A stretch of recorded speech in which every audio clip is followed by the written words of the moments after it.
faut que les gens soient conscients de ce qui se passe. Ce qui a été décidé hier l'avait déjà été par rapport à ce qui s'est passé à Nairobi, par rapport à ce qui s'est passé à Luanda et même dernièrement à Bujumbura. Cependant, ces décisions d'hier montrent encore une fois l'incapacité du gouvernement congolais à instaurer la sécurité à l'est de son pays et le manque de volonté politique de ce gouvernement en mettre en application les décisions qui avaient déjà été prises ultérieurement. Pour le gouvernement congolais, cela devient un fait accompli que le Rwanda soutient les M23. La première chose que je veux dire, c'est que d'abord, le fait que le gouvernement congolais a été incapable de restaurer la paix à l'est de la RDC, cela occasionne une insécurité dans la RDC, mais aussi à travers les pays limitrophes. C'est la raison pour laquelle on a vu les armées ougandaises, on a vu les armées ougandaises et burundaises attaquer les groupes rebelles sur le territoire congolais pour se protéger de menaces qui proviendraient de cette région. Donc dire que, comme disent les autorités congolaises, c'est une preuve que le Rwanda est en connivence avec le M23, je pense que c'est une interprétation qui les arrange. Parce que quand on lit le communiqué, ils ont commencé d'abord par aussi parler du M23 et de l'insécurité causée par les groupes rebelles qui pullulent à l'est du pays.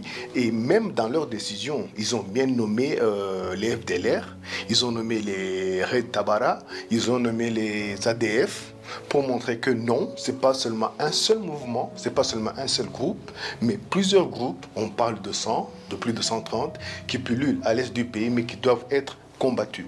Donc, aujourd'hui, si on veut résoudre ce problème, il ne faut plus continuer à essayer de prendre une petite partie du problème, parce qu'on l'a fait depuis 20-30 ans, ça n'a rien donné. Le problème est connu, il faut combattre tous les mouvements, y compris le M23, les FDLR, FOCA, les Red Tabara, les ADF et tous les autres, pour qu'on puisse avoir finalement la paix à l'est de la RDC et dans la région. Comment interprétez-vous toutes ces provocations congolaises contre le Rwanda alors? Les provocations, ils ont toujours eu lieu. On a mis en place, c'est-à-dire le gouvernement rwandais, le gouvernement congolais, des mécanismes pour les résoudre. Chaque fois qu'il y a eu des provocations, le Rwanda a utilisé ce mécanisme, mais cela n'a pas empêché le gouvernement congolais à continuer à provoquer. Et on pense on est convaincu que c'est une fuite de responsabilité. C'est une façon de ne pas résoudre les problèmes et vouloir toujours prendre le Rwanda comme responsable de tous les maux congolais ou le prendre comme bouc émissaire. En tant que gouvernement rwandais, est-ce que le gouvernement rwandais va faire retirer ces M23 des territoires déjà conquis ou ils vont leur dire de cesser le feu? Qu'est-ce qui va se passer? Parce que tout le monde accuse le Rwanda de ça. Il faut que les choses soient claires. Aujourd'hui, on est en train de parler ici. Moi, je suis le porte-parole du gouvernement rwandais. Je ne suis pas le porte-parole du M23. Et le gouvernement rwandais n'a pas à s'occuper des affaires internes à la RDC, mais à s'occuper de sa propre sécurité. Je vous ai parlé des armées de l'Ouganda, je vous ai parlé des armées du Burundi qui vont sur ce territoire. On n'a jamais entendu parler des problèmes entre le RDC et le Rwanda, et le Burundi et l'Ouganda. Pourquoi ? Mais pour répondre à votre question, les affirmations des différentes personnalités, les affirmations de différentes institutions ou de différents gouvernements qui prennent sciemment en considération une partie du problème, tout en sachant très bien que le problème est plus global. Aujourd'hui, on nous parle du M23, alors qu'on parle de l'autre côté de plus de 100 groupes rebelles. Donc, toutes ces institutions, tous ces gouvernements, toutes ces personnalités qui ne parlent que d'un seul petit problème, ne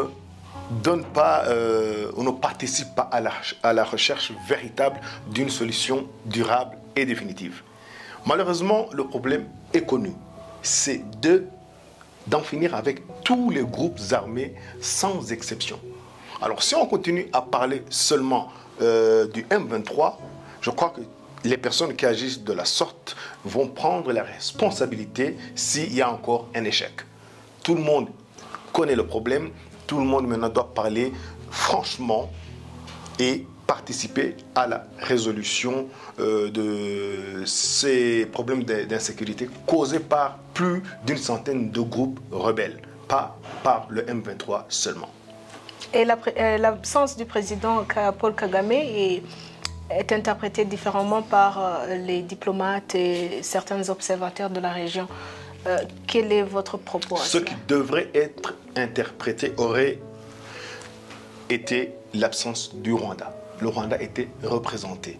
Le ministre des Affaires étrangères du Rwanda représente les affaires étrangères de ce pays. Il représente le président. Il était là-bas en tant que représentant du président de la République. Et donc, le Rwanda était là. Et le Rwanda, pour avoir signé cet accord, confirme bien sa volonté de participer à la recherche d'une solution diplomatique. Donc, ça aurait été un problème si personne du Rwanda n'était là. Le Rwanda était là et bien représenté par quelqu'un qui est compétent. Et ce qui devrait les occuper, ce qu'ils devraient faire, c'est de lire le communiqué qui a été signé par les différents pays et d'essayer d'aider la RDC à le mettre en application cette fois-ci. Donc vous avez mis les points sur les i, il n'y a vraiment pas de collaboration entre le Rwanda et le mouvement M23. Le Rwanda n'a pas besoin de collaborer avec le M23, le Rwanda a besoin d'assurer sa propre sécurité. Que le M23 existe ou pas, le Rwanda ne va jamais transiger à propos de sa sécurité. Est-ce que le Rwanda va rester indifférent sur les actes de maltraitance, les actes de torture et les actes de tuerie qui se font contre les rwandophones sur le territoire congolais? Ces actes sont commis devant les caméras, devant les réseaux sociaux. Donc, il y a moyen, par les autorités, différentes autorités, par des différentes personnes, des leaders d'opinion, mais on n'a jamais entendu quelqu'un qui a été poursuivi.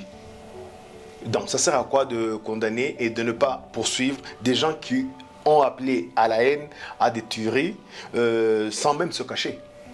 Ce qui signifie que, oui, c'est des provocations, mais on fait semblant on condamne, mais sans vouloir poursuivre. Donc le Rwanda ne peut, qu'est-ce que le Rwanda peut faire sur des actes qui se font sur un autre territoire? Le Rwanda ne fait que dénoncer, ne fait que condamner et dire au monde entier si demain, ce qui s'est passé ici en 1994 se passe encore une fois, n'allez pas dire que vous n'étiez pas prévenu. Monsieur Allet, tout cela est lié, le problème du Congo est lié au problème, je dirais même parallèlement au problème causé par les FDLR sur le territoire congolais depuis des années.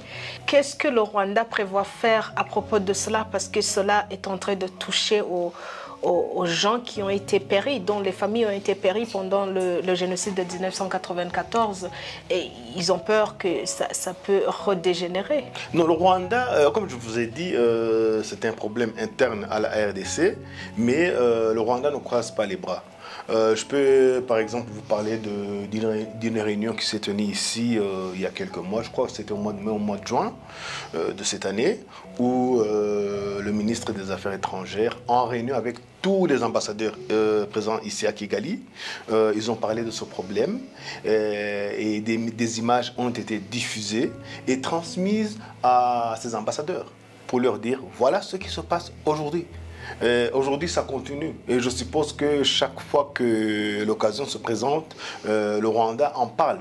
Si vous parlez aux ambassadeurs des différents pays qui sont accrédités ici à Kigali, donc vous parlez au monde entier.